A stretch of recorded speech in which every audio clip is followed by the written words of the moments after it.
चरणों में कोटि कोटि महाराज जी, मेरे से डॉक्टर के कहने से गर्भ हत्या हो गई थी। महाराज जी, मैं पापी हूँ, बेचारी हूँ, मेरे कर्म प्रेत योनि के बन गए हैं। महाराज जी, मुझे राधा रानी कैसे मिलेंगी? वैसे आप नंदगांव के भगवत पार्षद हैं, आप अपने स्वरूप को पहचानिए। आप श्री कृष्ण सखा हैं। आपसे अगर ये अपराध बन गया है तो अगर धन हो आपके पास तो किसी विद्वान पंडित जो भागवत का मूल संस्कृत से पाठ कर ले, आप घर में बुलाइए। 7 दिन में वो 4 घंटे 5 घंटे का समय लगता है। पूरी भागवत अगर आप पाठ करा ले तो जो अपराध बन गया जाने में या अनजाने में वो बिल्कुल नष्ट हो जाए। महान समर्थ है श्रीमद् भागवत। अंधकारी प्रेत ही बना हुआ था। केवल भागवत सुनने मात्र से वो हरि पार्षद होकर विमान आया और भगवान के धाम को गया। श्रीमद् भागवत सुन ले और आगे कोई ऐसी गलती ना होनी चाहिए। और आप समझो आप भगवान के पार्षद हो, आप नंदगांव में हो, लाला की जन्मभूमि में हो, क्रीड़ा भूमि में हो।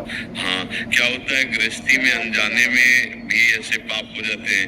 अब जैसे डॉक्टर ने कह दिया कि इसका तो ब्रेन गड़बड़ है, हटा दो, तो कोई ककड़ी खीरा समझे हो क्या? अगर वो ऐसा भी पैदा होता है, आप सेवा करोगे तो मुक्त हो जाओगे। तुम अपने कर्म से मुक्त हो जाओगे, क्योंकि तुम्हारा कर्म उस जीव का कर्म दोनों मिलकर पिता और संतान के रूप में आ रहा है ना, उसे नष्ट नहीं करना चाहिए। बोले इसके तो शरीर के अमुक अंग कमजोर होंगे। हाँ ठीक है, हम सेवा कर लेंगे। नष्ट करेंगे तो एक भारी हत्या, भ्रूण हत्या, गर्भ हत्या, ये बहुत बड़ी हत्या मानी जाती है। तो इसी के कारण हृदय जलता रहता, फिर संतानें होती तो फिर वो पादुका का प्रहार करती उन्हीं माता पिता पे, क्योंकि कर्म भोगने जीवित में एक कष्ट, मरने के बाद फिर उसके जो हिसाब होगा वो तो ये तो ब्याज मिलेगा।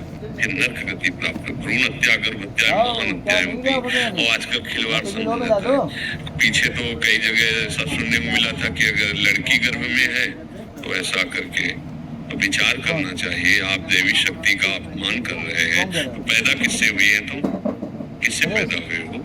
हमारी माँ भी तो स्त्री शरीर ही थी। अगर वो लड़की की हत्या करती तो सोचो कितना अज्ञान का विषय है। लड़की क्या है? अरे देवी शक्ति है। आज हमारे भारत की राष्ट्रपति है। बेटी के प्रति जो हे भाव रखा जाता है कि बेटी पैदा होगी, ऐसा ऐसा दहेज देना, आप क्या समझते हो? आज हमारे भारत देश की देखो ना, एक किसी की कन्या ही तो है, बेटी ही तो है, राष्ट्रपति है। कोई ऐसा है कि बेटी हो गई तो किसी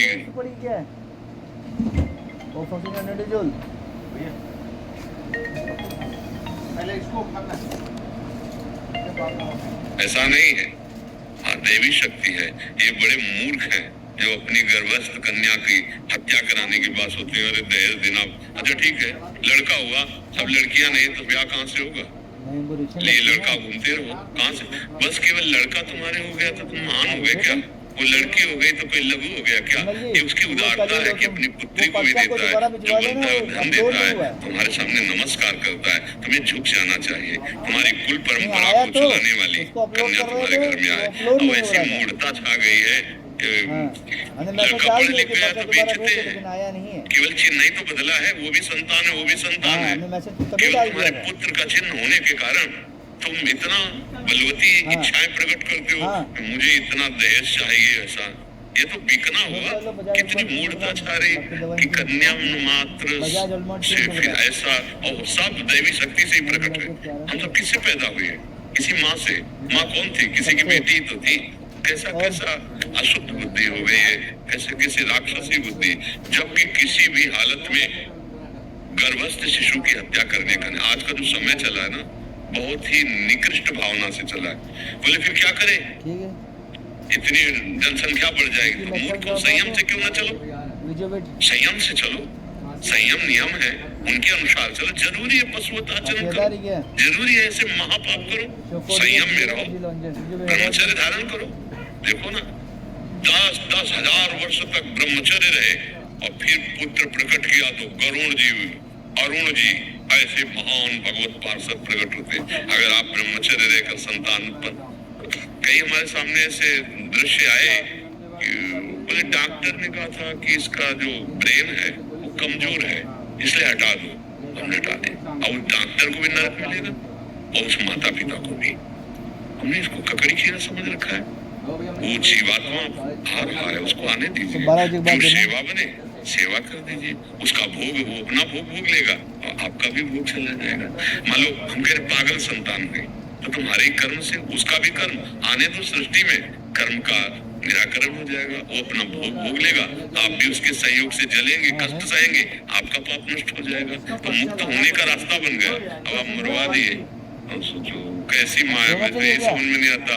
तुम्हारे आंगन में बच्चा खेलता हो, एक थप्पड़ मारे तो बर्दाश्त नहीं होगा, कूद पड़ोगे, और तुम्हारे उधर रूपी आंगन पे जो केवल तुमसे सुरक्षित, तुम कैसे राजी हो गई? कैसे अपने उधर में विराजमान अपने लाडले की हत्या कराने की सोच ली? चाहे वो लड़की हो चाहे लड़का हो, वो तुम्हारे आश्रित है। बड़ी बुद्धि खराब। इसीलिए हम कहते हैं भगवान की प्राप्ति के लिए या मोक्ष प्राप्ति के लिए ना सही, कम से कम सही जीवन जीने के लिए तो सत्संग सुन लो। सही जीवन तुम्हारा कैसे मनुष्यता पूर्वक जियोगे, इसके लिए तो थोड़ा भजन कर लो, तो तुम्हारी बुद्धि शुद्ध हो जाएगी। देखो आप कहाँ पावन जगह पर प्रकट हुए, कैसी भावनाएं बनती है, तो ऐसा कर लीजिए। और आगे कोई किसी भी गृहस्थ से हमें ये याचना है कि गर्भस्थ शिशु की हत्या मत कराइए। अगर उसका समय पूरा हो गया है तो अपने आप हो जाएगा। हत्या का आप आरोप मत लीजिए, अपने आप हो जाएगा। जिस समय जिसको जहाँ शरीर पूरा होना है वो अपने आप हो जाता है। आप क्यों उसके निमित्त बने? आप क्यों पाप मूल आइए, क्या हुआ? बहुत मार्ग है और इसी के पर चलने के लिए मानव देह मिला हुआ है। नहीं तो ये रुपया पैसा ये भोग सामग्री तुम्हें शांति प्रदान नहीं कर पाएगी। जलोगे, तुम्हारे सामने ऐसे विघ्न उपस्थित रहेंगे, हाँ उनका निवारण नहीं कर सकोगे, क्योंकि महत अपराध बन गया है। इसलिए सावधान, आप अभी प्रायश्चित कर सकते हो। श्रीमद् भागवत गरज रही है। कोई हम ये इसलिए नहीं कह रहे क्या दिक्कत है कि आप हत्या कराओ और भागवत करवा लो। है? गलती हो चुकी है, अब उसके लिए प्रायश्चित है। जो सुन रहे हैं वो इस गलती को कभी ना करे। आप अपने संयम में रखो। बुखार भी कम है अब तो। देखो और भी बहुत पहले से से उपाय बुखार आ रहा हैं था। जिनके द्वारा हम अपने गृहस्थ धर्म में उचित संतान प्राप्त करके संयम से रह सकते। जरूरी थोड़ी है कि आप असंयम में आकर के गर्भ धारण कराएं फिर उसकी हत्या करवा दें।